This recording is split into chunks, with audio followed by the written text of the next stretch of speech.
Hi guys welcome back to my channel star Saroj blogs. तो आरंभ हो सारी खंडगिरी मेला और यह सहित आरंभ हो सारी खंडगिरी यात्रा।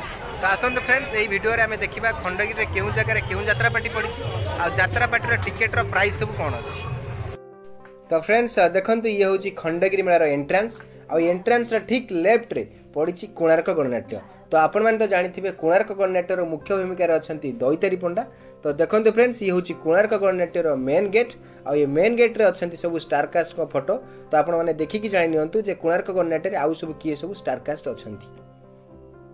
तो आपण मैंने जदि टिकेट कथा कहे ताहले टिकेटर प्राइस रोचे 200 और 250 प्राय समस्त यात्रार टिकेट रोचे 200 और 250।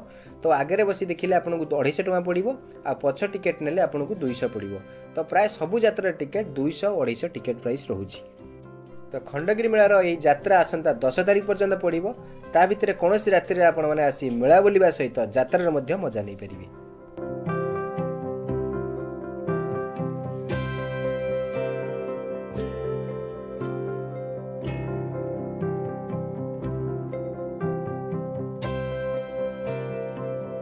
कोणार्क गणनाट्यर ठीक पाखक पड़ी अपेरा साई सम्राट।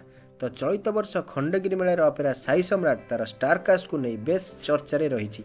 यार मुख्य भूमिका अच्छा देवनाथ और बेबिना जी की पूर्व तुलसी गणनाट्य मुख्य भूमिका अभिनय करुले। केवल हिरो हिरोइन को नहीं नुहे अन्य स्टारकास्ट अपेरा साई सम्राट बेस चर्चा रही।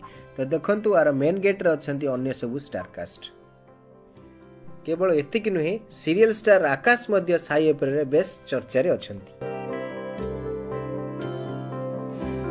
तो यहाँ पर खंडगिरी छकरू पोखरीपुर जीवा रास्तार राइट साइड रे प्रथम पड़ी शिवानी गणनाट्य।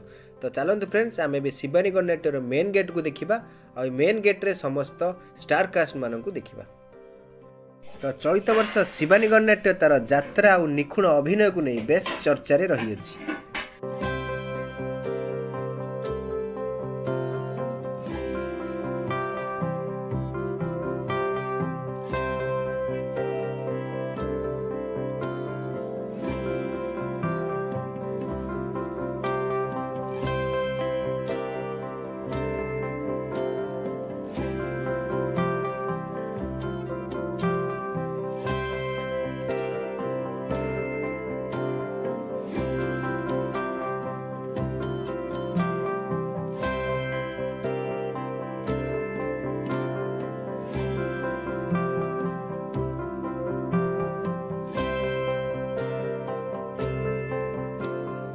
तो शिवानी गणनाट्यर ठीक पाखक पड़ी यात्रा स्वर्णमहल।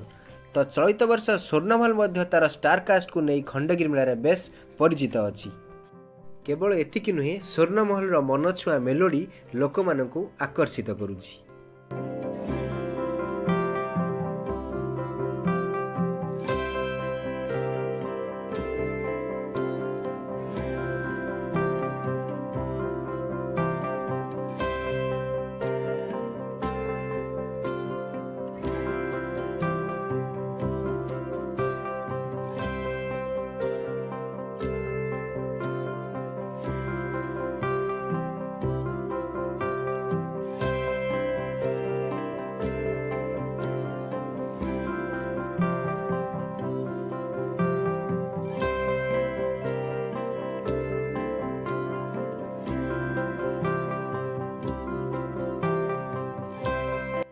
तो स्वर्णमहल पाखक अच्छी यात्रा रंगमहल।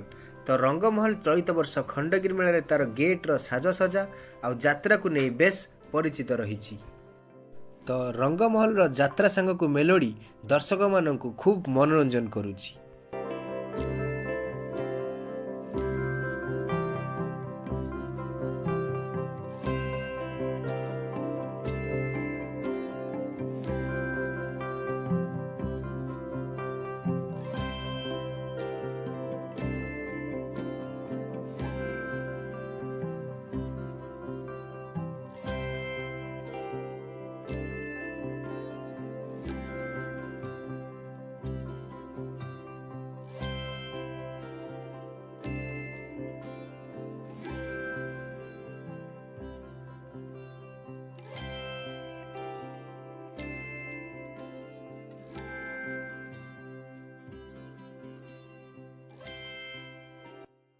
तो वीडियोटी को मुझे एंड करुँची जब वीडियोटी भल लगी था लाइक करेंगे और चैनल को सब्सक्राइब करना सब्सक्राइब करेंगे। Thank you.